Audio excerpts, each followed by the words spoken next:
Good morning students, hope you are fine and did your example. In the class, we are going to discuss the answers for the questions. Let me explain the key points for the questions.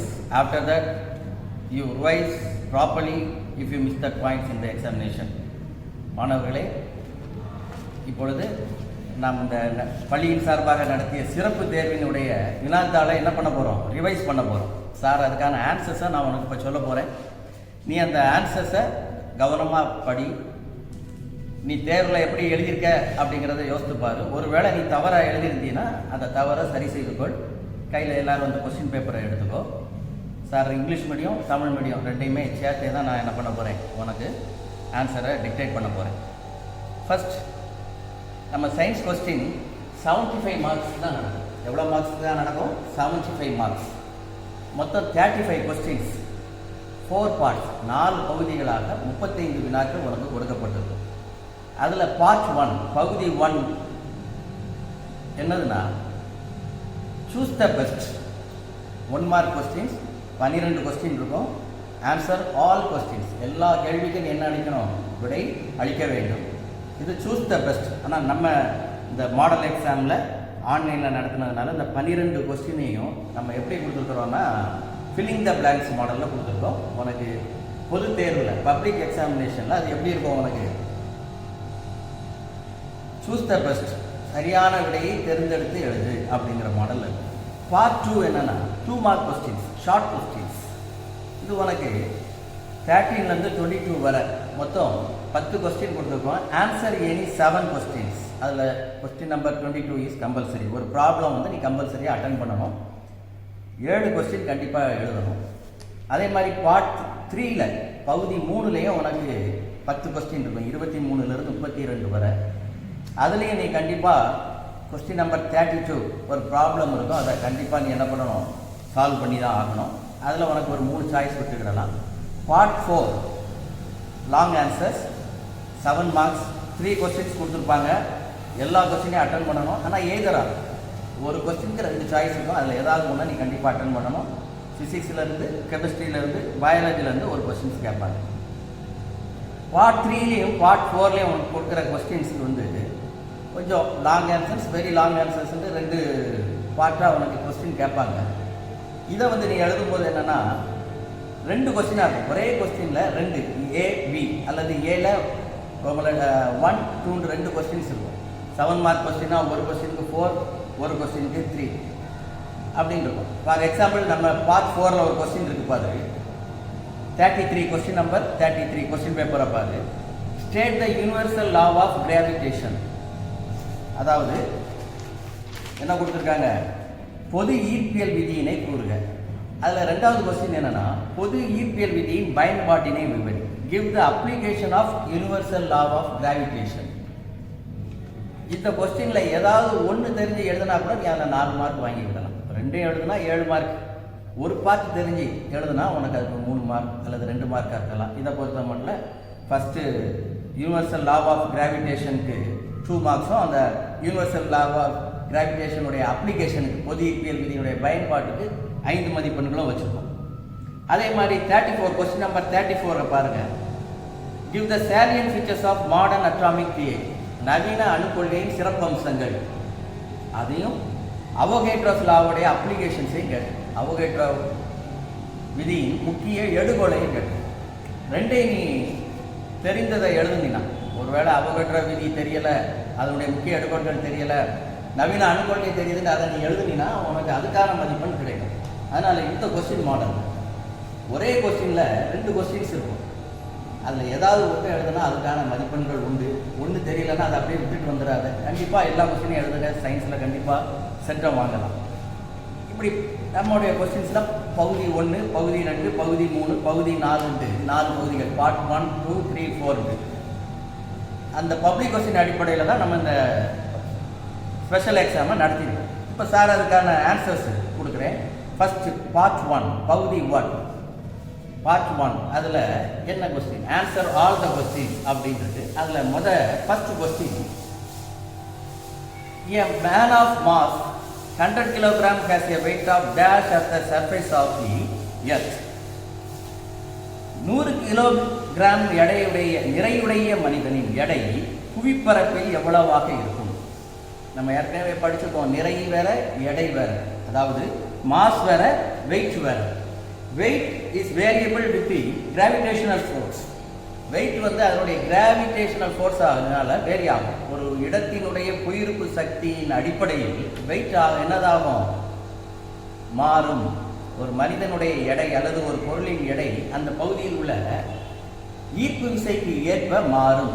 அப்ப புவிப்பரப்பில் மனிதனின் எடை, அதாவது weight of the mass of a man, 100 kilogram mass of a man எவ்வளோ answer? அது கூட 9.8 meter per second ஸ்கொயரை multiply பண்ணணும். அது கூட பண்ணணும்னா 100 கூட 9.8 மீட்டர் per second ஸ்கொயரை பண்ணணும்னா 9080 நியூட்டன், 980 நியூட்டன். அதனுடைய அலகு என்னது? Newton, meter per second square. அதை நம்ம என்ன சொல்றோம்? நியூட்டன் அப்படின்னு சொல்றோம். Second question, dash law is used in gun firing.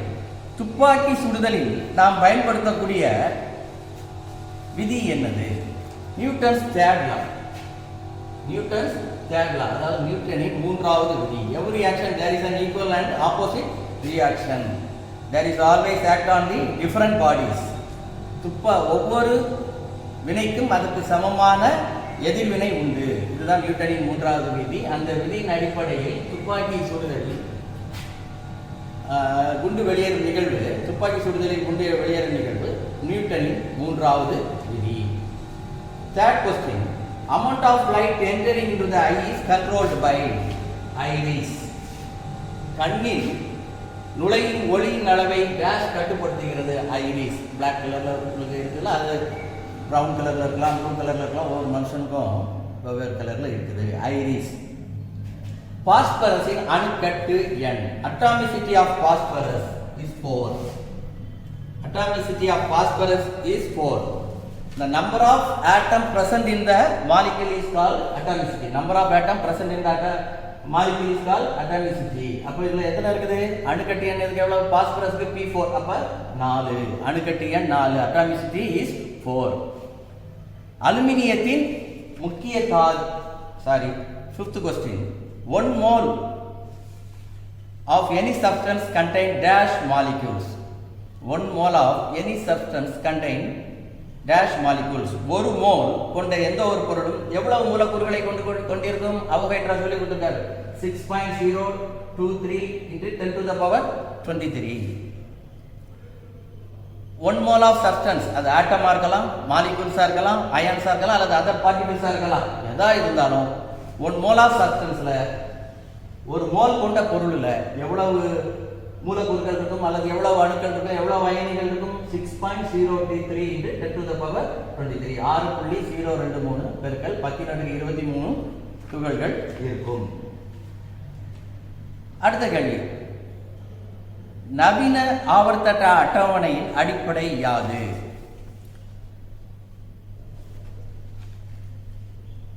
ஆறாவது question, dash forms the basis of modern periodic table. Atomic number. Modern periodic table எதை பேஸ் பண்ணி ஃபார்ம் பண்ணியிருக்காங்க? Atomic number. நவீன அணுக்கொள்கையின் அடிப்படை எது? அணு எண். அலுமினியத்தின் முக்கிய தாது எது? which is the chief ore of aluminum? bauxite. அது என்னது? bauxite. Number 8, திண்மத்தில் நீர்மம் வகை கரைசலுக்கு எடுத்துக்காட்டு. Example for liquid in solid type of solution is amalgam. ரசக்கலவை அப்படின்ட்டு நம்ம அதை சொல்றோம். சரியா? glycolysis take place in, glycolysis எங்க நடக்குது? சைட்டோபிளாசத்துல நடக்குது. சைட்டோபிளாசம். glycolysis எங்க நடக்குது? சைட்டோபிளாசம். காற்று சுவாசத்துல 3 வரும். glycolysis, கிரப்ஸ் சைக்கிள், அடுத்து கார்பன் கடத்து எலக்ட்ரான் கடத்து சங்கிலி. அந்த இதில் சைட்டோபிளாசத்தில் என்ன நடக்குது? கிளைகாலிசிஸ் நடக்குது. கிளைகாலிசிஸ் நடைபெறும் இடம் எது? Cytoplasm. In dash carbohydrates are oxidise to release ethyl alcohol. Carbohydrate ஆனது ஆக்சிகரணம் அடைந்து ஆல்கஹாலாக மாறும் நிகழ்வின் பெயர் ஃபெர்மெண்டேஷன். தமிழ்ல நொதித்தல். இதுதான் அதுக்கு சரியானது. அது அந்த நிகழ்வு எதில் நடக்கும்? காற்றிலா சுவாசத்தில், ஆனரோபிக் ரெஸ்பிரேஷனில் நடக்கும். நிறைய பையங்க அதை ஆன்சராக கேட்டிருந்தாங்க. அதை புக்கில் உனக்கு அது வர்றதுனால ஆனரோபிக் ரெஸ்பிரேஷன், காற்றிலா சுவாசம் எழுதுனாலும் மார்க் தந்துடலாம். ஃபெர்மெண்டேஷன் இங்கிலீஷில், தமிழில் நொதித்தல். நெக்ஸ்ட் ஒன், பாலூட்டிகள் டேஷ் விலங்கு. Mammals are dash animals, warm blooded animals, வெப்ப ரத்த விலங்கு. அட்டையின் முன்முனையில் உள்ள கதுப்பு போன்ற அமைப்பு டேஷ் எனப்படும். 12வது கேள்வி. The anterior end of leech has a lobe-like structure is called anterior sucker. Anterior sucker, முன் ஒட்டு உறிஞ்சி. இப்படி 12 கொஸ்டின்ஸ் உனக்கு பார்ட் 1ல இருக்கு. பார்ட் 1ல இந்த 12 ஒன் வேர்ட்ஸ். இந்த 12 ஒன் வேர்டும் உனக்கு ரைட்டானா மட்டும்தான் நீ சயின்ஸில் என்ன எடுக்க முடியும்? சென்டம் எடுக்க முடியும். ஆனால் அதில் சாய்ஸ் கிடையாது. கண்டிப்பாக 12 ஒன் வேர்ட். ஃபஸ்ட்டு அதில் திருத்தும் போதே ஒரு ஒன் வேர்ட் தப்புனா உனக்கு 75க்கு 74 ஆகிடும். அதனால் புக்கில் ஒவ்வொரு லைனாக மார்க் பண்ணி ஒன் வேர்ட்ஸை படிச்சுக்கிடணும். நெக்ஸ்ட் ஒன், பார்ட் 2, பகுதி 2. பகுதி 2, ஏதேனும் 7 வினாக்களுக்கு மட்டும். Answer any 7 questions. இதில் உனக்கு 13லேருந்து 22 வரை 10 கொஸ்டின்ஸ் இருக்கும். 7 கொஸ்டின்ஸ் எழுதுனா போதும். 3 கொஸ்டின்ஸை நீ சாய்ஸில் விட்டுக்கிடலாம். ஆனால் அதில் கொஸ்டின் நம்பர் 22 இஸ் கம்பல்சரி. அந்த 22வது நம்பர் கொஸ்டின் எழுதி தான் 7 கொஸ்டின்ஸ் அட்டன் பண்ணணும். அது எழுதலைன்னா நீ வேறு ஒன்று எடுத்துருந்தீங்கன்னா அது மார்க் போட மாட்டாங்க, சென்டம் எடுக்க முடியாது. Question number 22 is compulsory. First, classify the types of force based on their application. Types of force என்னதுக்கு? Like parallel forces, unlike parallel forces அப்படின்ட்டு 2. ஒத்த இணை விசைகள், மாறுபட்ட இணை விசைகளை தான் நம்ம என்ன பண்ணுறோம்? டைப்ஸ் ஆஃப் ஃபோர்ஸஸ்ன்னு சொல்கிறோம். Like parallel forces, unlike parallel forces. இது 2 மார்க் கொஸ்டின்ஸ், அதனால போதும். Differentiate mass and weight. நிறைக்கும் எடைக்கும் உள்ள வேறுபாடு என்ன? மாஸை நம்ம என்ன சொல்கிறோம்? Mass, the quantity of matter contained in the body. Weight is the gravitational force exerted on it due to the Earth's gravity alone. Mass scalar அளவு, அதாவது ஸ்கேலார் குவான்டிட்டிங்கிறோம். வெயிட்டை என்ன சொல்கிறோம்? வெக்டார் குவான்டிட்டிங்கிறோம். நிறைய ஸ்கேலார் அளவுங்கிறோம், எடைய வெக்டார் அளவுங்கிறோம். நிறைக்கு ஒரு அலகு இருக்கு கிலோகிராம், எடைக்கு அலகு நியூட்டன். நிறையில ஈர்ப்பு விசை செயல்படாது, எடையில ஈர்ப்பு விசை செயல்படும். பொருட்களில் உள்ள பருப்பொருளின் அளவு தான் நிறை. ஆனால் பொருளின் மீது செயல்படும் ஈர்ப்பு விசையின் அளவு என்னது? எடை. The gravitational force exerted on it due to the Earth's gravity alone. அதாவது variable with respect to gravity. பூமியில் எர்த்தில் பார்த்தோம்னா நம்முடைய இந்த ஃபர்ஸ்ட் ஒன் வேர்டே அதில் தான் வந்துச்சு.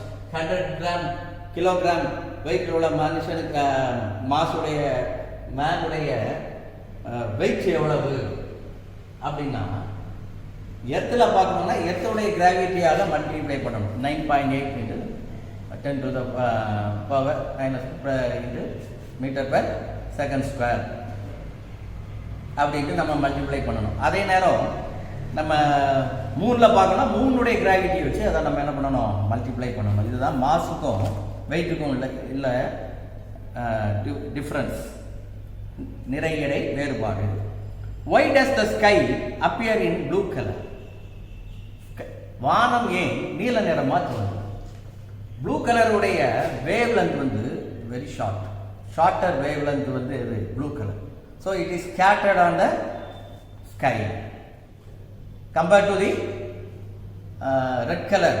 Red color's wavelength is very large. அது scattered ஆகாது. அதனால தான் நம்ம பைக்கு, கார், பெரிய டவருக்கு மேலே என்ன வைக்கிறோம்? ரெட் கலர் சிம்பிளில் வைக்கிறோம். டேஞ்சர் அப்படிங்கிறது எல்லாருக்கும் தெரியணுங்கிறதுக்காக. ப்ளூ கலருடைய வேவ் லென்த் மிக குறைவு, very short wave length. Blue ஊதா நிறத்தினுடைய நீல நிறத்தினுடைய அலைநீளம் மிக குறைவினால எளிதில் அது சிதறடிக்கப்படுகிறது. எனவே சூரிய ஒளியிலிருந்து வரக்கூடிய நீல நிறம் வானத்தில் சிதறடிக்கப்படுவதால் அது நீல நிறத்தில் தெரியுது. Shorter wave length is scattered into the sky than the red colors. Give any 2 examples for heterodiatomic molecules. Heterodiatomic molecules.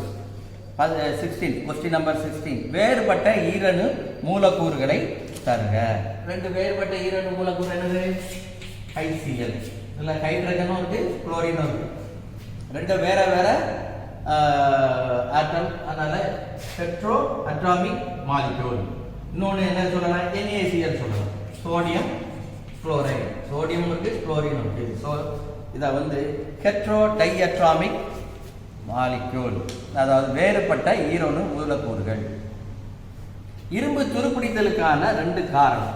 give 2 example அல்லது 2 conditions necessary for rusting of iron.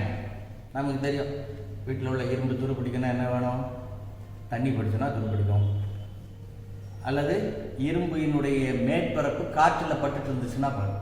அதாவது என்ன சொல்லலாம்? அதை iron is exposed to the moisture. காற்று படுமாறு அதனுடைய மேற்பகுதி இல்லை, அதனால தான் அது மேலே நம்ம என்ன பண்ணி வைக்கிறோம்? பெயிண்ட் அடிக்கிறோம். ஆக்சிஜன் தேவை, ரெஸ்ட் ஆகுறதுக்கு என்னது?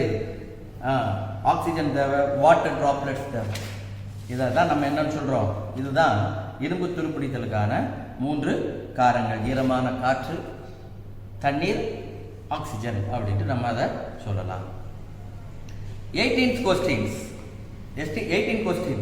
குளிர் பிரதேசங்களில் நீர்வாழ் உயிரினங்கள் அதிகம் வாழ்கின்றன, ஏன்? The aquatic animals live more in cold region. Why? More amount of dissolved oxygen is present in the water of cold region. குளிர் பிரதேசத்தில் உள்ள தண்ணீர்ல நிறைய oxygen கரைந்திருக்கும். More oxygen is dissolved in the cold water. The solubility of oxygen in water is more at low temperature. குறைந்த வெப்பநிலையில் oxygen எளிதில் தண்ணீரில் கரையும். அதனால தான் குளிர் பிரதேசங்களில் aquatic animals live more in cold region. Draw and label the structure of oxysome. ஆக்சிசோம் ஒன்றின் படத்தை வரைந்து பாகத்தை குறி. சார் இதில் குறிச்சு வச்சிருக்கேன் ஆக்சிசோம். இது வந்து ரொம்ப பப்ளிக்லேயும் கேட்கக்கூடிய question, important question. F1 stock தண்டு, F4 இந்த படம் போட்டு இதில் படத்துக்கு 1 மார்க், ஃபிகருக்கு 1 மார்க், அதனுடைய டயக்ராமுக்கு பார்ட்ஸை போஸ்ட் பண்ணி எழுதுனீங்கன்னா அதுக்கு வரும். சரிதானா? Next, how is diastema formed in rabbit? முயலில் diastema எவ்வாறு உருவாகிறது? Absence of canines, the gap is formed. அதுக்கு முயலினுடைய முன்பகுதியில் அதுக்கு என்னவாகுது? கேனின்ஸ், முன் கோரை பல் அதுக்கு கிடையாது. அதனால அது என்ன பண்ணுதுன்னா ஒரு இடைவெளி அதில் உருவாகுது. அதை தான் நம்ம, அதனால அந்த இடைவெளியை நம்ம டயஸ்டிமா அப்படின்ட்டு நம்ம சொல்கிறோம். அதை நம்ம என்னன்னு சொல்கிறோம்? டயஸ்டிமா. கோரைப்பல் இல்லாததுனால, கேனின்ஸ் இல்லாததுனால அது கேப் ஃபார்ம் ஆகுது. இந்த கேப் எதுக்கு இடையில வருது? வெட்டும் பல்லுக்கும் முன்கடவாய் பற்களுக்கும் இடையில, இன்சிசஸ் அண்ட் ப்ரீமோலார், அந்த 2 பற்களுக்கும் இடையில கேப் உருவாகுது. அதை தான் நம்ம டயஸ்டிமா அப்படின்ட்டு நம்ம சொல்றோம். What is vascular bundle? Vascular கற்றை என்றால் என்ன? 21, கொஸ்டின் நம்பர் 21, 21வது கேள்வி. வாஸ்குலர் கற்றை என்றால் என்ன? Xylem and phloem tissues are present in the form of bundles. சைலமும் ஃப்ளோயமும் பண்டில் ஃபார்ம்ல இருக்குது, டைகாட் செல். இதை தான் நம்ம என்ன சொல்றோம்? Vascular bundle. சைலமும் ஃப்ளோயமும் கற்றை போன்று அமைந்திருப்பதை வாஸ்குலர் பண்டில் அப்படின்னு சொல்றோம். Xylem, phloem. சைலம் என்ன பண்ணுது? வாட்டர் மினரல்ஸை கீழே இருந்து மேலே கொண்டு போகுது, அப்பர் டைரக்ஷனில் கொண்டு போகுது. ஃப்ளோயம் மேலே இருந்து ஃபுட்டை டவுன்வர்ட்ஸில் கொண்டு போகுது. Next one, calculate the number of moles in 25 gram of aluminium. 25 gram of aluminium. அலுமினியத்தில் எவ்வளவு மோல் இருக்குது? இது தமிழா 27 கிராம் அலுமினியத்தில் உள்ள மோல்களின் எண்ணிக்கையை தருக.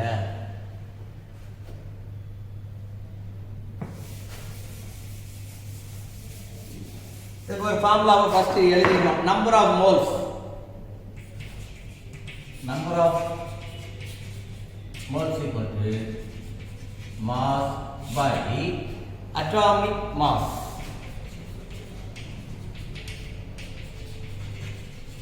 Mass எவ்வளவு கொடுத்திருக்கு 27. Atomic mass of aluminium, அலுமினியத்தினுடைய நிறை எண் எவ்வளவு 27. அல்லது அணு நிறை எவ்வளவு 27. அலுமினியத்தினுடைய நிறை எவ்வளவு 27. அது क्वेश्चनல கொடுத்திருக்கு 27 கிராம். அப்ப 1 மோல் அல்லது 1 மோல் அப்படினு நம்ம என்ன பண்ணனும் அத எழுதணும். சரிதானா? இதுல உள்ள 10 क्वेश्चन சார் என்ன பண்ணிருக்காங்க. Next, part 3, பகுதி 3. Answer any 7 questions. Question number 32 is compulsory. 23rd ல இருந்து 32 வரை 10 questions கொடுத்திருக்கோம். அதுல answer any 7 question. பகுதி 3 ல 10 வினாக்கள் கொடுக்கப்பட்டிருக்கும். ஏதேனும் 7 வினாக்களுக்கு மட்டும் விடையளித்தா போதும். ஆனா 22வது கேள்விக்கு நீ கண்டிப்பா மன்னிக்கவும் 32வது கேள்விக்கு கண்டிப்பா விடையளி. அப்பதான் நீ சென்டம் எடுக்க முடியும். ஃபர்ஸ்ட் சார் வந்து சாய்ஸ் இல்லாம அவ்வளவுமே எக்ஸ்பிளைன் பண்ணிட்டு வரேன். First question is 23rd. Describe rocket propulsion. Rocket ஏவுதலை விளக்கு. இதுல உனக்கு வந்து 4 marks, 7 questions-க்கு 4 marks. அதனால இதுல மெயின் பாயிண்ட்ஸ்லாம் என்னெல்லாம் வரும்னா ராக்கெட் propulsion, ராக்கெட் ஏவுதலுக்கு முக்கியமான விதிகள். What are the laws based on the propulsion of the rocket? First one is the law of conservation of linear momentum, as well as second one Newton's third law. நியூட்டனின் மூன்றாவது விதியும் உந்த அழிவின்மை விதி, அதாவது நேர்கோட்டு உந்த அழிவின்மை விதி, இந்த ரெண்டு விதியினுடைய அடிப்படையில் தான் நியூட்டன்ஸ் உடைய ராக்கெட் ப்ரொபல்ஷன், ராக்கெட் ஏவுதல் நடக்குது. எப்படி நடக்குது? இந்த ராக்கெட்டினுடைய ஃபியூவல் டேங்க், ப்ரொப்பல்லர் டேங்க்ல ஃபியூவல் வந்து லிக்யூடாக இருக்கலாம் அல்லது சாலிடாக இருக்கலாம். அது ஃபயர் ஆகும்போது உண்டாகக்கூடிய ஃபோர்ஸில் அது மேல் நோக்க போகுது. மேலே போக போக அதனுடைய வெலாசிட்டி என்ன ஆகிட்டே வருது, இன்க்ரீஸ் ஆகிட்டே வருது. ஏன்னா அதனுடைய மாஸ் குறைய குறைய வெலாசிட்டி இன்க்ரீஸ் ஆகுது. இன்க்ரீஸ் ஆகும்போது அதனுடைய வெலாசிட்டி என்ன ஆகுது, ரொம்ப கூடுறதுனால அது பூமியினுடைய அல்லது எர்த்தோடைய கிராவிடேஷனல் ஃபோர்ஸை விட்டு வெளியே போயிடும். அதுதான் நம்ம என்ன சொல்கிறோம், எஸ்கேப் வெலாசிட்டி. ஒன் ஸ்டேஜில் என்ன ஆகுதுன்னா escape from the gravitational pull of the earth. இதுவரை நீ அதை எழுதணும். சரிதானா? இந்த ஒரு 4 பாயிண்ட்டை நீ மென்ஷன் பண்ணணும். என்ன விதியின்படி, என்ன லா படி அது என்ன ஆகுது, ராக்கெட் ப்ரொபல்ஷன் இயங்குது, அதை எழுதணும். அடுத்து எரிபொருளாக அதை என்ன செய்கிறோம், அப்படி நடக்கும்போது அங்கே என்ன நடக்குது, திசைவேகம் அதிகரிக்குது, மாஸ் குறையுது, அதாவது வெலாசிட்டி இன்க்ரீஸ் ஆகுது, அதோடைய மாஸ் நிறை குறைந்து கொண்டு வருது. இதனால என்ன ஆகுது, நியூட்டன்ஸ் தேர்ட் லா படி அது வேகமாக முன்னால் போகுது. அந்த வெலாசிட்டி கூடுறதுனால எஸ்கேப் வெலாசிட்டி, விடுபடு திசை வேகம் எதுக்கு கிடைக்குது, ராக்கெட்டுக்கு கிடைக்குது. எங்கேருந்து விடுபடுது, பூமியினுடைய கிராவிடேஷனல் ஃபோர்ஸில் இருந்து அது எஸ்கேப் ஆகிடுது. இதை நீங்கள் என்ன பண்ணணும், கண்டிப்பாக டிஸ்கிரைப் பண்ணணும். அடுத்தது நெக்ஸ்ட் ஒன், கிட்டப்பார்வை தூரப்பார்வை வேறுபடுத்துக. Differentiate myopia hypermetropia. கிட்ட பார்வைனா கிட்ட உள்ள பொருளை பார்க்க முடியும், அதை இங்கிலீஷில் சொல்லணும்னா ஷார்ட் சைட்னஸ். ஹைப்பர் மெட்ரோப்பியானா லாங் சைட்னஸ். விழிக்கோளம் நீண்டு இருக்கிறதுனால கிட்ட பார்வை ஏற்படுது. அதாவது lengthening the eyeball, lengthening the eyeball due to the occurs due to the lengthening the eyeball. Hypermetropia அதாவது தூர பார்வை என்னன்னா shortening the eyeball, விழிக்கோளம் உள்ளடங்கி இருக்கிறதுனால ஏற்படுது. சரியா?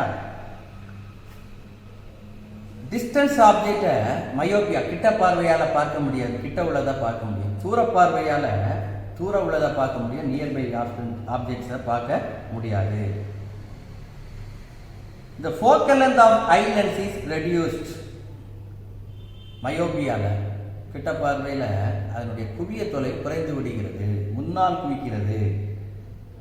அந்த focal length of eye lens is increased. ஹைப்பர்மெட்ரோபியால குவிய தொலைவு அதிகரித்து விழிகோளத்துக்கு பின்னால பெரியுது. அதனால என்ன பண்ணலாம், கிட்ட பார்வையை குழி லென்ஸை வச்சு சரி பண்ணலாம். கான்கேவ் லென்ஸை கொண்டு இந்த டிஃபெக்டை கரெக்ட் பண்ணலாம். கான்வெக்ஸ் லென்ஸை வச்சு ஹைப்பர் மெட்ரோபியாவை கரெக்ட் பண்ணலாம். குவி லென்ஸை வச்சு தூரப்பார்வையை நம்ம என்ன பண்ணலாம், கரெக்ட் பண்ணலாம். அடுத்த கொஸ்டின் இதை நீ எழுதணும். Define isotopes. Next one define isobars. ஐசோடோப்ஸுக்கும் ஐசோடோப்பையும் ஐசோபார்ஸையும் நம்ம என்ன பண்ணணும், இப்போ டிஃபைன் பண்ணணும். ஐசோடோப்னா என்னது, ஒரே தனிமம் வெவ்வேறு நிறை எண் ஒரே அணியன் இருந்தால் அது ஐசோடோப் அப்படின்னு சொல்றோம்.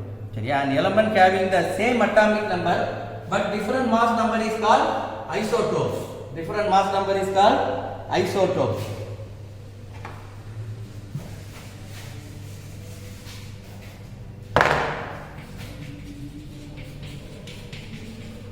Isotopes. Chlorine 35, chlorine 37. Mass number is 35, mass number 37. The atomic number chlorine என்னது 17. Same element chlorine, different mass number, same atomic number. It is called isotopes. Isobars.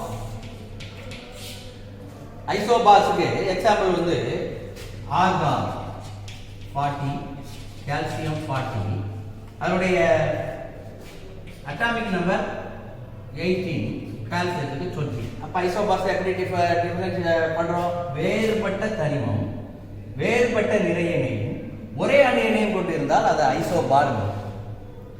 Different elements, different atomic number but same mass number is call isobars. இதை நீ என்ன பண்ணணும், கண்டிப்பாக எழுதிக்கணும். ஒரு எக்ஸாம்பிளும் நீ கொடுக்கலாம். ஏன்னா இது 4 mark question. Name the acid that renders aluminum passive. Why? Define GAN or matrix. எந்த அமிலம் அலுமினிய உலோகத்தை செயல்படா நிலைக்கு உட்படுத்தும்? ஏன்? காந்து தாது கூலம் என்றால் என்ன? எந்த அமிலம் உட்படுத்தும்? HNO3, அதாவது நைட்ரிக் ஆசிட், நைட்ரிக் அமிலம். இது டைல்யூட்டா இருக்கலாம் அல்லது கான்சன்ட்ரேட் ஆசிடா இருக்கலாம். நீர்த்த நைட்ரிக் அமிலமாக இருந்தாலும் சரி, அடர் நைட்ரிக் அமிலமாக இருந்தாலும் சரி, என்ன பண்ணும்னா அது அலுமினியத்தினுடைய சர்ஃபேஸ்க்கு மேல ஆக்சைடு ஃபிலிமை ஃபார்ம் பண்ணும். எதை ஃபார்ம் பண்ணும்? ஆக்சைடு ஃபிலிமை ஃபார்ம் பண்ணும். இந்த ஆக்சைடு ஃபிலிம் ஆக்சைடு பாடலாம். இந்த ஆக்சைடு ஃபிலிம் என்ன பண்ணும், அந்த ரியாக்ஷன் இந்த நைட்ரிக் அமிலத்துக்கும் அந்த அலுமினியத்துக்கும் இடையில ஒரு பேரியரா இருந்து அதோடைய ரியாக்ஷனை என்ன பண்ணிடும், அது கட் பண்ணிடும். அதனால தான் அது என்னது, renders aluminum passive. இது nitric acid. Define GAN and or COG. Define GAN or matrix. GAN or matrix. Khandu அல்லது தாது குலம் என்றால் என்ன? The rocky impurity associated with an ore is called GAN or matrix. தாது குலத்தில் கலந்துள்ள பாறை கூலங்கள் மற்றும் கழிவுகளை தான் நம்ம என்னன்னு சொல்றோம், காங்கு அல்லது தாது குலம் அப்படின்னு சொல்றோம். தாது குலத்தோடு சேர்ந்துள்ள பாறை துகள்கள் மற்றும் பிற தாதுக்களை நம்ம என்ன சொல்றோம், தாது குலம் அல்லது மேட்ரிக்ஸ் என்று அழைக்கிறோம். Next one, what is aqueous and non-aqueous solution? Given example. கவனி, நீர் கரைசல், நீரற்ற கரைசல் ரெண்டுக்கும் என்ன கேட்டிருக்காங்கன்னா எக்ஸாம்பிள் கேட்டிருக்காங்க. The solution in which water acts as a solvent is called aqueous solution. அதாவது எந்த ஒரு கரைபொருளை நீர் கரைத்தாலும் அது aqueous solution. நம்ம சால்ட் இருக்கு, சால்ட் எதில் கரைக்கிறோம், வாட்டரில் கரைக்கிறோம், அப்போ அது அக்யூஸ் சொல்யூஷன். சுகரை எல்லாம் இது பண்ணுறோம், வாட்டரில் கரைக்கிறோம், அது அக்யூஸ் சொல்யூஷன். நான் accuse சொல்யூஷன்னா which any liquid other than water act as a solvent is called non-aqueous solution. தண்ணி இல்லாமல் வேற இதில் கரைக்கிறது, நீர் இல்லாமல் வேறொரு பொருள் கரைப்பதை நீரற்ற கரைசல் என்று நம்ம சொல்கிறோம். வீட்டில் பெயிண்ட் அடிக்க வருவாங்க, பெயிண்ட் அடிச்சுட்டு அவங்க கடைசியில் இதில் பெயிண்ட்டை வந்து கையை தண்ணியில் வச்சு கழுவுனா போகாது. ஏன்னா பெயிண்ட் வந்து என்னது, ஆர்கானிக் பார்ட்டிகல், அது வந்து என்ன ஆகாது, அதில் கரையாது. அதனால் என்ன பண்ணுவாங்க, கெரசின் அல்லது பெட்ரோல் அல்லது தின்னர் இதில் தான் நான் அவங்க கரைக்கிறத பார்க்க, இதில் தான் அதை கரைக்கலாம். சரியா? நம்ம புக்கில் கொடுத்துருக்கிற எக்ஸாம்பிள் என்னதுன்னா, நான் aqueous solution sulphur dissolve in carbon disulphide. Carbon டை சல்ஃபைடில் சல்ஃபரை கரைக்கிறத கொடுத்துருக்கு. நெக்ஸ்ட் கொஸ்டின்,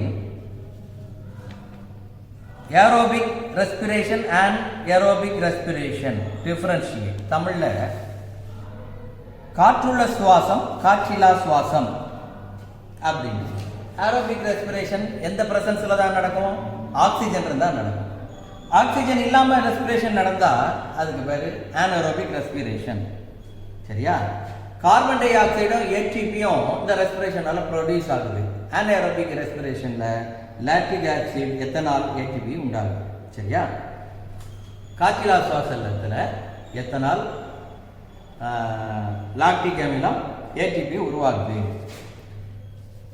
ஏரோபிக் ரெஸ்பிரேஷன் காற்று சுவாசத்தில் 3 படிநிலைகள் இருக்கு. முதல் இது வந்து கிளைகாலிசிஸ், அது சைட்டோபிளாசத்தில் நடக்கும். கிரப் சைக்கிள் வந்து எதெல்லாம் நடக்கிறோம், கிரப் சைக்கிள் மைட்டோகாண்ட்ரியாவில் நடக்கும். எலக்ட்ரான் டிரான்ஸ்பரன்ட் செயின், எலக்ட்ரான் கடத்து சங்கிலி, இந்த 3 கிரப் சுழற்சி, எலக்ட்ரான் கடத்து சங்கிலி, கிளைகாலிசிஸ் 3ம் எதில் இருக்கும், காற்று சுவாசத்தில் நடக்கும்.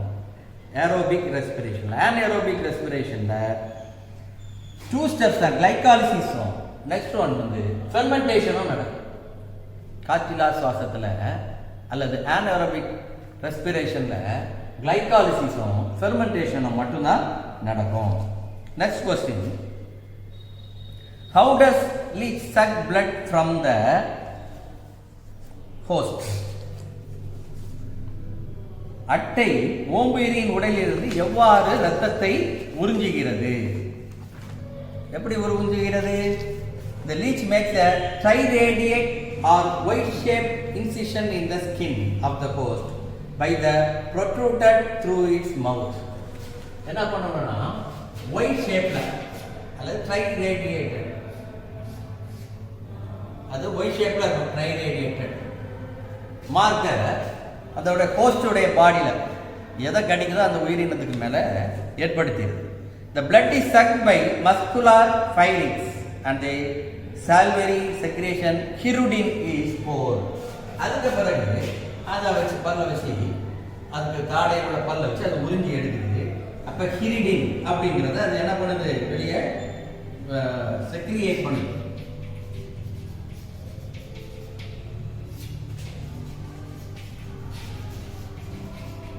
அதனுடைய சாலிவரியில் செக்ரேஷன் ஆகிறது என்னது, ஹிரிடின். இதுதானா? நெக்ஸ்ட் கொஸ்டின், முயலின் சுவாச குழலில் குருத்தெலும்பு வளையங்கள் காணப்படுவது ஏன்? அடுத்தது, முயலின் பல் வாய்ப்பாட்டை எழுது.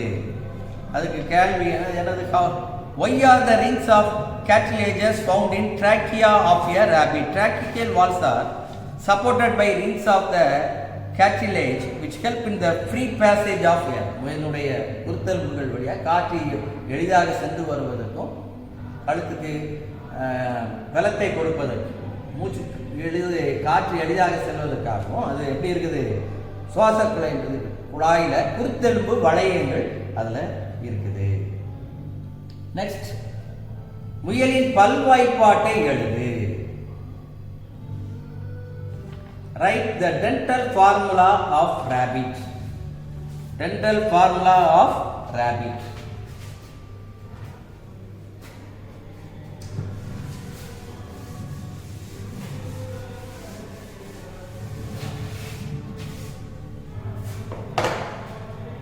என்ன எழுதணும்? I.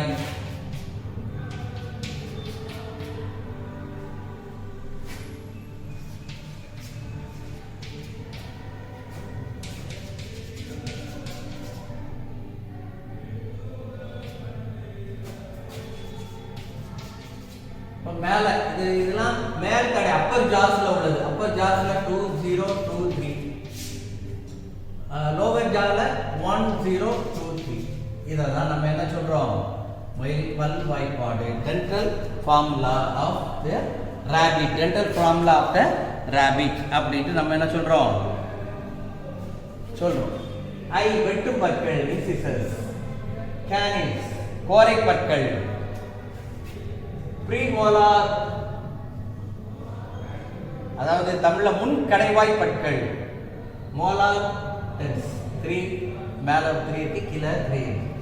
சரியா? கேனின்ஸ் கிடையாது, அதனால 2023 2023 கீழே கேனின்ஸ் கிடையாது 1023. இந்த கேனின்ஸ் இல்லாதனால தான் டயஸ்டிமா ஃபார்ம் ஆகுது. என்ன ஃபார்ம் ஆகுது? டயஸ்டிமா, ஒரு கேப் பிட்வீன் தி ப்ரீமோலார் டென்ஸ்மோ இன்சிஸ்டருக்கு இடையில ஒரு கேப் இருக்கு. அதை தான் நம்ம டயஸ்டிமான்னு சொல்றது. தான் dental formula of the rabbit அப்படின்னு சொல்றோம். நெக்ஸ்ட் ஒன், இலையிடை திசு மீசோஃபில் பற்றி குறிப்பு வருக. ஒளிச்சேர்க்கை என்றால் என்ன? செல்லில் எங்கு நடைபெறுகிறது? நம்ம இங்கிலீஷ் மீடியத்தில் what right a short note on mesophil. What is photosynthesis and where is it called it? Where is in a cell does it occur? Mesophil. Meso na enadhu middle, fill na enadhu leaf. Leaf la middle part ku per மேல் மற்றும் கீழே உள்ள திசு இலை இடை திசு. மேற்புறத்துக்கும் கடைசி திசுக்கும் இடையில உள்ள பகுதியை தான் மீசோஃபில் அப்படின்னு நம்ம சொல்றோம். சரி தானே? Upper and lower epidermis of the leaf is called mesophyll. சரிதானா? இது டைகாட் லீஃப்ல நம்ம இதை பார்க்கலாம். இதுல பாலிசைட் பேரன்கைமாவும் இருக்கு, ஸ்பாஞ்ச் பேரன்கைமாவும் இருக்கு. Next question is photosynthesis. Photosynthesis தமிழ்ல ஒளிச்சேர்க்கை என்றால் என்ன? ஒளிச்சேர்க்கை போட்டோனா என்னது? லைட். சிந்தசிஸ்னா டு பி பில்ட். இந்த ப்ராசஸ்ல என்ன நடக்கும்? Carbon di oxide plus H2O இந்த பிரசன்ஸ் ஆஃப் லைட் என்ன நடக்குது? குளோரோஃபில்ல என்ன நடக்குது? குளுக்கோஸ் ஃபார்ம் ஆகுது, கார்போஹைட்ரேட் நமக்கு கிடைக்குது, ஆக்சிஜன் நமக்கு அதில் என்ன ஆகுது? ரிலீஸ் ஆகுது. பை ப்ராடக்டாக ஆக்சிஜன் ரிலீஸ் ஆகுது. ஒளிச்சேர்க்கை நிகழ்ச்சியின் போது காற்று மற்றும் நீர், கார்பன் டை ஆக்சைடு, சூரிய ஒளி இவற்றினால் பசுங்கணிகத்தில் உள்ள குளோரோஃபில்லோடு இணைந்து நமக்கு எதை தருகிறது? கார்போஹைட்ரேட்டை தருகிறது. அப்பொழுது ஆக்சிஜன் வெளியேறுகிறது. இதை தான் நம்ம என்ன சொல்றோம்? போட்டோசிந்தசிஸ்ங்கிறோம். Chloroplast is the place of photosynthesis in a plant cell. Light reaction எங்க நடக்கும்னா பிளான்ட் செல்ல உள்ள கிரானாங்கிற குளோரோபிளாஸ்ட்ல நடக்கிறோம். டார்க் ரியாக்ஷன் எங்க நடக்கும்னா ஸ்ட்ரோமாங்கிற பகுதியில் நடக்கும். இதை நீ என்ன பண்ணணும்? எழுதணும். Next question, calculate the percentage of sulfur in H2SO4. H2SO4ல உள்ள percentage என்ன? சல்ஃபருடைய percentage என்ன? Next, how many protons and neutrons are there in the nucleus? H2SO4 உள்ள percentage என்ன அப்படிங்கிறத எழுதணும். மாலிகுலர் மாஸ் முத கண்டுபிடிக்கணும். இது எத்தனாவது கொஸ்டின் நமக்கு? 32. இது compulsory question. Molecular mass of H2SO4. H2SO4 இதுல உனக்கு கொடுத்திருக்கு. ஹைட்ரஜனுக்கு எவ்வளவு? Molecular mass of the hydrogen is 1. இங்க எத்தனை ஹைட்ரஜன் இருக்கு? 2 பிளஸ் சல்ஃபருக்கு எவ்வளவு கொடுத்து உனக்கு கொஸ்டின்லேயே கொடுத்துருக்கு 32. எத்தனை சல்ஃபர் இருக்கு? 1 பிளஸ் ஆக்சிஜனுக்கு எவ்வளவு? 16. எத்தனை ஆக்சிஜன் இருக்கு? 4. இவ்வளோத்தையே மல்டிப்ளை பண்ணி போட்டோம்னா 2 plus 1 into 2 2 32 into 1 32 plus 16 into 4 64. இதை நம்ம பண்ணோம்னா 98 கிராம். H2SO உடைய மாலிகுலர் மாஸ் எவ்வளவு? 98 கிராம்ஸ். இதோடைய percentage of sulfur in H2SO4 பார்க்கணும். percentage of sulfur in H2SO4 equal to mass of sulfur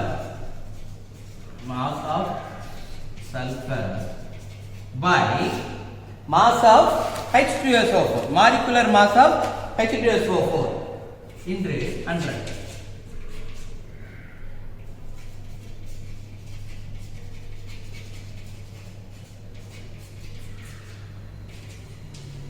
இப்போ என்ன வரும்? mass of sulfur எவ்வளவு?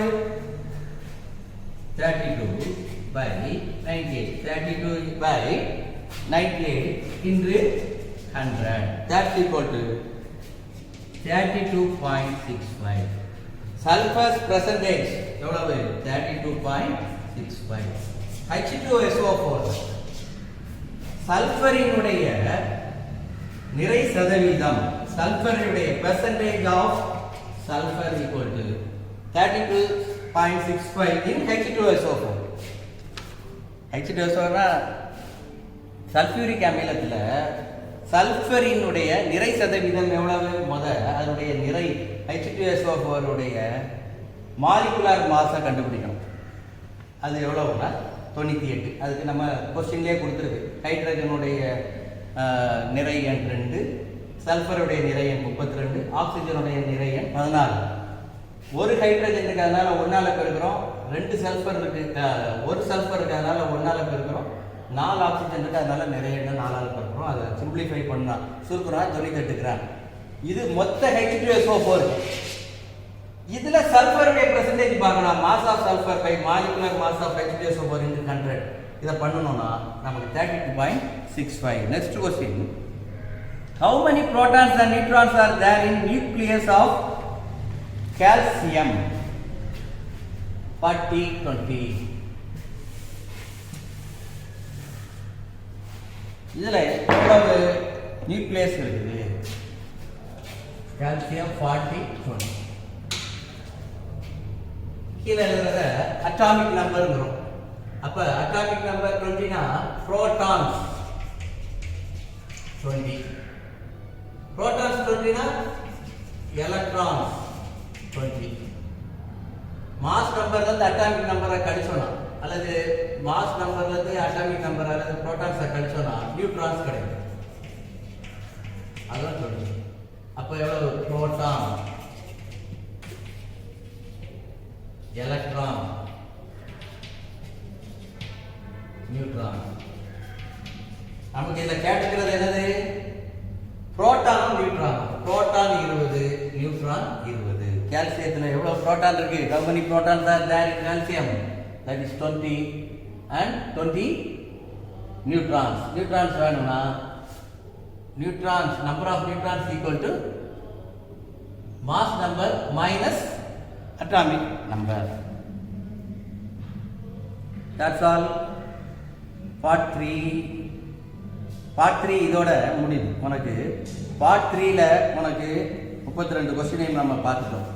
தென் part 4 இது வந்து பிக் क्वेश्चंस. 3 क्वेश्चंस அட்டெண்ட் பண்ணணும். பிசிக்ஸ், கெமிஸ்ட்ரி, பயாலஜில இருந்து, இயற்பியல், வேதியியல், வீதியில இருந்து உனக்கு ஒவ்வொரு கேள்விகள் கேட்பாங்க. இதுல 3 கேள்வி. ஆனா either or question, answer all the questions, draw diagrams wherever necessary. எங்கெல்லாம் தேவையோ அங்கெல்லாம் நீங்க என்ன பண்ணணும்? டயக்ராம், படம் வரைய வேண்டும். 3 கேள்வி கொடுத்துருப்பாங்க. either or, இது அல்லது அது. 3க்கும் தனித்தனியா சாய்ஸ் இருக்கும். அதை பார்த்து நீ எழுதிக்கணும். First question, state the universal law of gravitation. Give the application of universal law of gravitation. இது உனக்கு தமிழ்ல பொது ஈர்ப்பியல் விதியினை கூறு. பொது ஈர்ப்பியல் விதியின் பயன்பாட்டினை கூறுக. பயன்பாடுகள் உனக்கு ஒரு 5 பாயிண்ட் உனக்கு கொடுத்துருக்கு. பயன்பாட்டில் வந்து என்னது? Dimension of the heavy bodies can be measured using the gravitational law. And the mass of the earth, radius of the earth, acceleration due to the gravity எல்லாம் the gravitational force of லாவை வச்சு தான் நம்ம என்ன பண்ணணும்? Universal law of கிராவிடேஷனை வச்சு தான் நம்ம measure பண்ண முடியும். பூமியினுடைய நிறை, பூமியினுடைய ரேடியஸ், ஆரம், மற்றும் விண்வெளியில் உள்ள பொருட்களினுடைய துகள்களுடைய நிறை எல்லாவற்றையும் கண்டுபிடிக்கிறதுக்கு இந்த பொது ஈர்ப்பியல் விதி, அதாவது நியூட்டனின் பொது ஈர்ப்பியல் விதி மிக முக்கியமான ஒன்றாக இருக்கிறது. சரியா? helps to predict the path of the astronomical bodies. விண்வெளி பொருட்கள் பயணிக்கக்கூடிய பாதையை நியூட்டனின் இந்த மூன்றாவது விதியை வச்சு நம்ம என்ன பண்ண பொது ஈர்ப்பியல் விதியை வச்சு, அதாவது லா ஆஃப் யூனிவர்சல் கிராவிடேஷன், இதை வச்சு நம்ம என்ன பண்ணலாம் கண்டுபிடிக்கலாம். Helps in discovering new stars and planets, புதிய நட்சத்திர கூட்டங்கள், புதிய கோள்களை கண்டுபிடிக்கிறதுக்கு இது பயன்படுது. இதை பற்றிலாம் எழுதணும். அதனுடைய லாவையும் நீ என்ன பண்ணணும் எழுதணும். F = gm1 m2 by r² அப்படின்ட்டு வரும். அதை நீ படித்து எழுதணும். Next one, explain the construction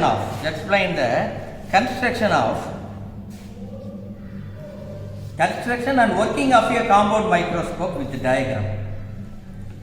அதாவது கூட்டு நுண்ணோக்கியினுடைய அமைப்பு செயல்படும் விதம், இதுக்கு கண்டிப்பாக நீ என்ன பண்ணணும், படம் வரையணும். Compound microscope is use to see the objects and has better magnification than simple microscope. Simple மைக்ரோஸ்கோப்பை விட காம்பவுண்ட் மைக்ரோஸ்கோப்பை நம்ம என்ன பண்ணலாம், நல்லா பெருசாக 50 மடங்கு பெருசாகி பார்க்கலாம். சிம்பிள் மைக்ரோஸ்கோப்பை விட பெருசாகி நம்ம என்ன பண்ணலாம் பார்க்கலாம். சரிங்களா? இதில் 2 convex lenses consists of 2 convex lenses. Diagram வந்து போடுறோம். பிரின்சிபல் ஆக்சிஸ் ஒன்று போட்டுக்கோம். consists of 2 convex lenses. One is objective lens, பொருள் அருகு லென்ஸ். இன்னொன்று என்னன்னா ஐபீஸ், ஐ லென்ஸ், கண் அருகு லென்ஸ். இதனுடைய எஃப்க்கு வெளியே, அதாவது ஃபோக்கல் லென்ஸுக்கு வெளியே ஒரு ஆப்ஜெக்டை நம்ம வைக்கணும். இதில் என்ன பண்ணுது, ஆப்ஜெக்ட்லேருந்து பிரின்சிபல் ஆக்சிஸ்க்கு பேரலாக வர்றது என்ன பண்ணும்,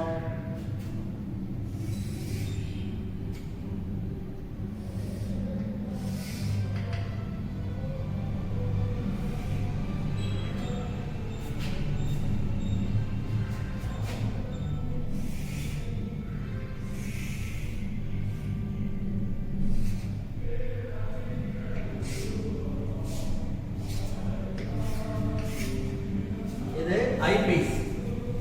இது வந்து என்னது, கண்ணருகு லென்ஸ்.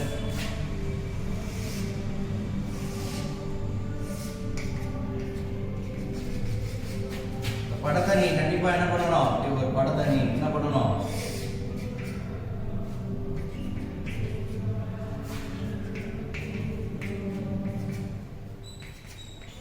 கண்ணருகு லென்ஸ் அல்லது அப்ஜெக்டிவ் லென்ஸ். இது ஐ லென்ஸ், கண்ணருகு லென்ஸ். இது பொருளருகு லென்ஸ். இது எஃப், இந்த லென்ஸுக்கு இது எஃப்க்கு உள்ளுக, எஃப்க்கும் ஓக்கும் இடையில, எஃப்க்கும் ஓக்கும் இடையில வச்சோம்னா ஏன்னா இது ஒரு பெரிய இமேஜ் கிடைக்குது, இன்வெர்டட் இமேஜ் கிடைக்குது. இதில் நம்ம கண்ணை வச்சு நம்ம என்ன பண்ணிக்கலாம் பார்த்துக்கலாம். சரிதானா? இது கண்ணருகு லென்ஸ், இது பொருளருகு லென்ஸ், அது அப்ஜெக்டிவ் லென்ஸ், இது ஐ லென்ஸ் அல்லது இது ஐ பீஸ்ங்கிறோம், இது அப்ஜெக்டிவ் பீஸ் அப்படின்ட்டு நம்ம சொல்கிறோம். சரிதானா? The length of focal length and larger aperture placed near the observer's eye is called eye lens. இதை ஐ லென்ஸ் அப்படின்னு சொல்லுவோம். Both the lenses are fixed narrow tube. இதை ஒரு என்ன பண்ணுறோம், ஒரு நேரோ டியூப்ல வச்சுருக்கோம். ஒரு டெலஸ்கோப் மாதிரி வச்சு பார்க்குறோம் அல்லது ஒரு டியூப்ல வச்சு கீழே பார்க்குறது. டெலஸ்கோப் இந்த ஃபார்ம் இதில் கிடையாது, ஆனால் பட் இந்த சேம் இதில் தான் அந்த காம்பவுண்ட் மைக்ரோஸ்கோப் மாடலில் தான் அதுவும் இருக்கும். இதை வந்து நம்ம பார்க்கலாம். மேலே இங்கேயும் என்ன பண்ணுவாங்க, டியூப்பை மேலேயும் கீழேயும் நகர்த்துறதுக்கு ஒரு ஸ்க்ரூ கொடுத்துருப்பாங்க, அதை வச்சு நகர்த்தி பார்ப்பாங்க. அதுதான் சொல்கிறோம். Both the lenses are fixed narrow tube with adjustable provisions. இதை நீங்கள் டிஸ்கிரைப் பண்ணணும். இதை ஒரே ஒரு உலகில் முன்னும் பின்னும் நகருமாறு அமைக்கப்பட்டுள்ளது. படம் எழுதணும், அதனுடைய கன்ஸ்ட்ரக்ஷன் எழுதணும், ஒர்க்கிங் மெத்தடை நீ என்ன பண்ணணும், டிஸ்கிரைப் பண்ணணும். நெக்ஸ்ட் ஒன், அடுத்தது நவீன அணுக்கொள்கையின் கோட்பாடுகளை எழுது. இன்னொன்று applications of Avogadro's law. Applications of Avogadro's law. நவீன அணுக்கொள்கையினுடைய கோட்பாடுகள் அதெல்லாம் நிறைய எழுதலாம். அணு விளக்க முடியாத ஒரு துகள். அணு விளக்க முடியாத ஒரு துகள். An atom is no longer indivisible. அடுத்தது atoms of the same element may have different atomic mass. ஐசோடோப்பை பற்றி எழுதணும். Atoms of different elements may have same atomic masses. ஐசோபாரை பற்றி எழுதணும். வெவ்வேறு அணுவின் அணுக்கள் ஒரே அணு நிறையை பற்றி இருக்கும். இது ஐசோபார். ஒரே தனிமத்தின் அணுக்கள் வேறுபட்ட நிறையினையும் ஒரே அணு இணையும் பற்றி இருக்கும். இது ஐசோடோப். இதை பற்றி சொல்லியிருக்கிறதுலாம் நவீன அணுக்கொள்கையில் சொல்லியிருக்கோம். சரி, atom is the smallest particle that take part in the chemical reaction. வேதிவினையில் பங்குபடக்கூடிய அணு ஒரு மிக சிறிய துகள். The mass of an atom is converted can be converted into energy equal to mc square.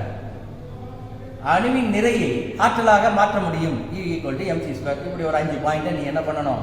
நவீன அணுக்கொள்கை என்னுடைய முக்கிய எடுகோளாக எழுத வேண்டும். அதாவது the salient features of the modern atomic theory. Then state the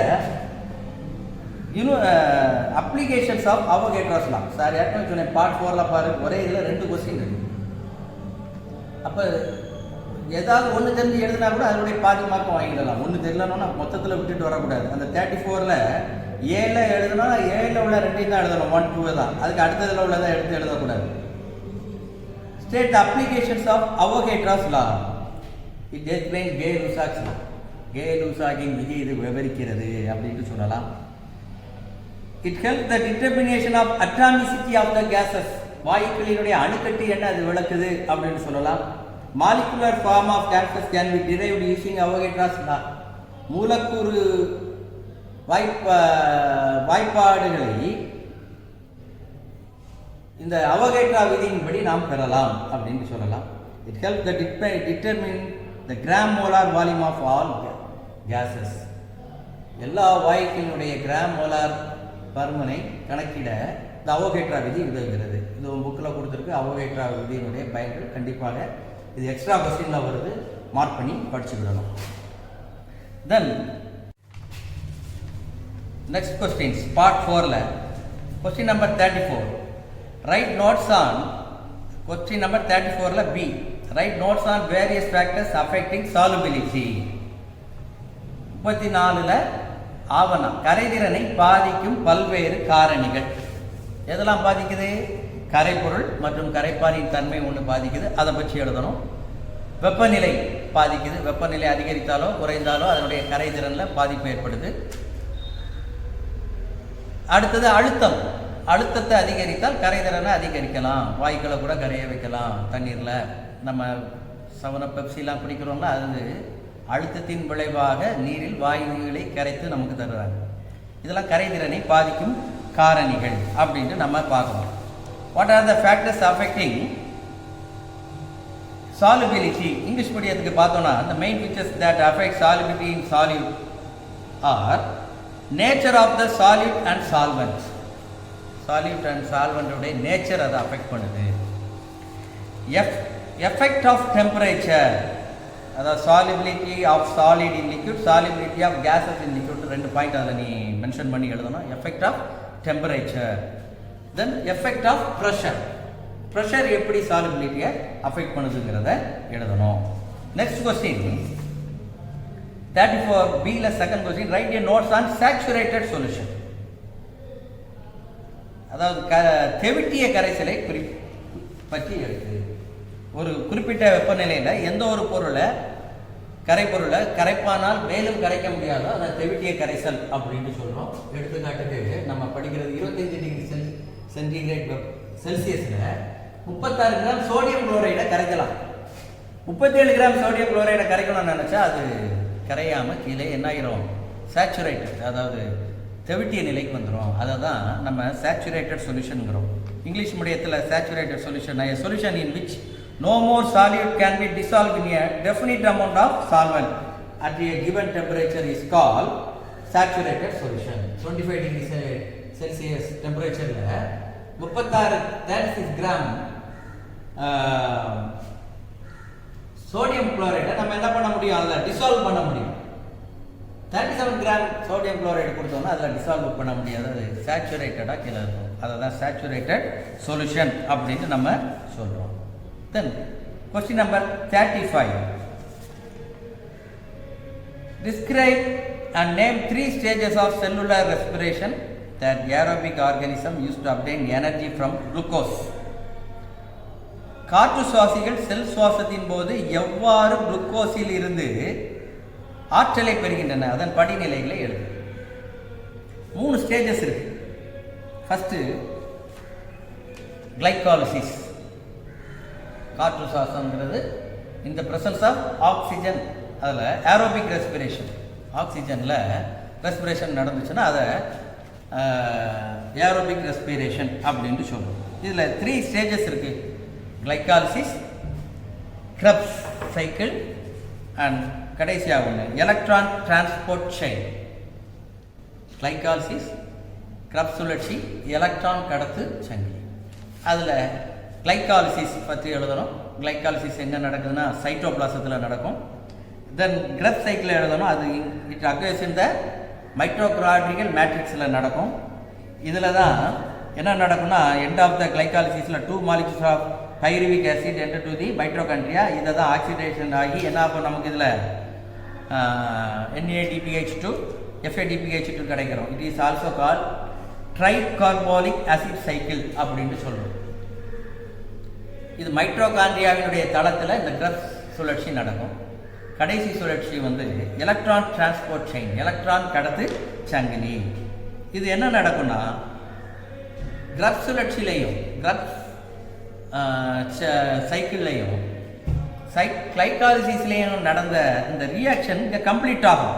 கிரப் சைக்கிளில் NADH2 FADH2 என்ன ஆகுதுன்னா NAD அயான்ஸ் ஆகவும் FAD அயான்ஸ் ஆகும், பாசிட்டிவ் அயான்ஸ் ஆகுது, எனர்ஜி ரிலீஸ் ஆகுது.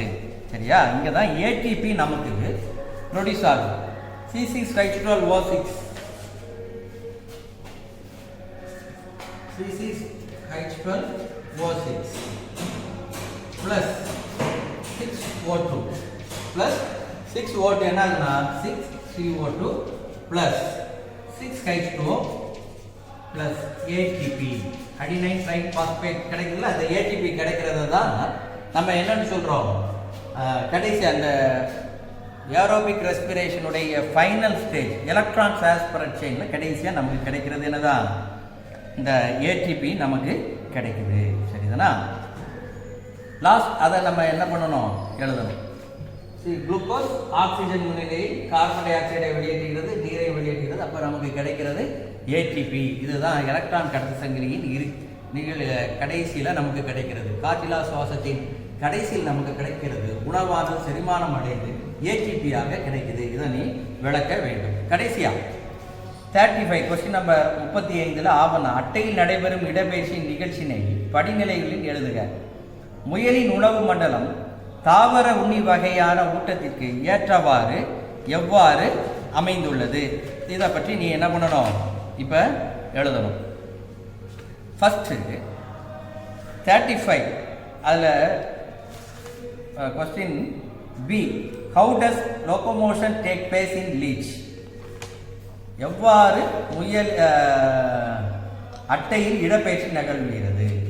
Locomotion in leech take place by looping or crawling movement. ரெண்டாவது swimming movement, நீந்தி இடம்பெயர்தல்.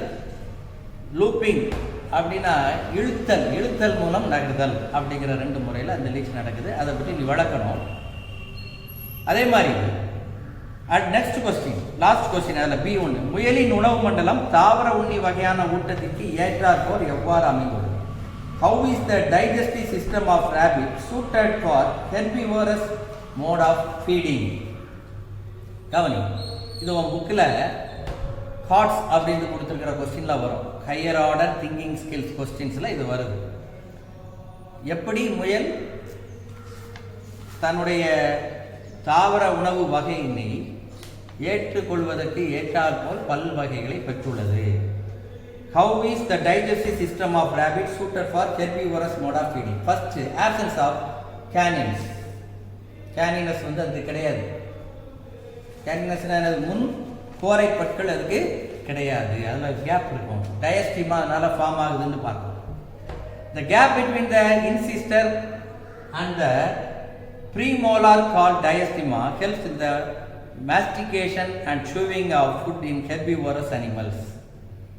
இந்த கேனினஸ் கிடையாதனால அதுக்கு இன்சிஸ்டர்ஸ் அது வந்து என்ன பண்ணுதுன்னா இன்சிஸ்டரும் அந்த ப்ரீ மோலார் கால் முன் கடவாய் மற்றும் பின் கடவாய் பற்கள் அசை போடுவதற்கு ஏற்றவாறு தாவர செல்லுலோஸை அசை போடுவதற்கு ஏற்றவாறு அமைந்துள்ளது. அதான் ஹெர்பிவோரஸ் அனிமல்ஸ்க்கு ஏற்ற என்னது இருக்குது பல் அமைப்பு அதுக்கு காணப்படுது. தாவர உண்ணிகளுக்கு ஏற்ற பல் அமைப்பு காணப்படுது. இன்னொன்றும் இருக்குது. Further, the cecum contains bacteria that helps in the digestion of cellulose. அதனுடைய சீக்கத்தில் குடல் பகுதியில் என்னது இருக்குதுன்னா பாக்டீரியா அது குளுக்கோஸை டைஜஸ்ட் பண்ணுறதுக்கு யூஸ் ஆகுது. சரியா? அதனால என்ன ஆகுதுன்னா செல்லுலோஸை பிளான்ட்டுடைய செல்லுலோஸை அது என்ன பண்ணுறது அந்த பாக்டீரியா அதை செல்லுலோஸை அது என்ன பண்ணிடுது சக் பண்ணி என்ன பண்ணிடுது சரி பண்ணிடுது. இரத்தத்தோடு உணவுப் பொருட்களை இந்த தாவர செல்லுலோஸை கிரைக்கக்கூடிய பாக்டீரியாக்கள் இருக்கிறதுனால தாவர உண்ணிகளை உண்ணக்கூடிய அமைப்பை முயல் பெற்றிருக்கிறது. That's all. மாணவர்களை இதோடு இந்த கொஸ்டின் ரிவிஷன் முடிந்து மொத்தம் 35 கொஸ்டின்ஸ் இருக்குது. நல்லா பாருங்கள். சாய்ஸ் கொடுத்து நீ இப்போ கொஸ்டின் எழுதியிருப்ப. சாய்ஸில் விட்ட கொஸ்டின்ஸ் எல்லாத்தையுமே படிங்க. ஸ்கூல் திறந்த உடனே அவ்வளோத்தையுமே நீங்கள் என்ன பண்ணணும், திரும்ப ஒரு தடவை எக்ஸாம் மாதிரி சாருக்கு எழுதி காட்டணும். வீட்டிலேருந்து நல்லா படி. Thank you very much. You see you on next class.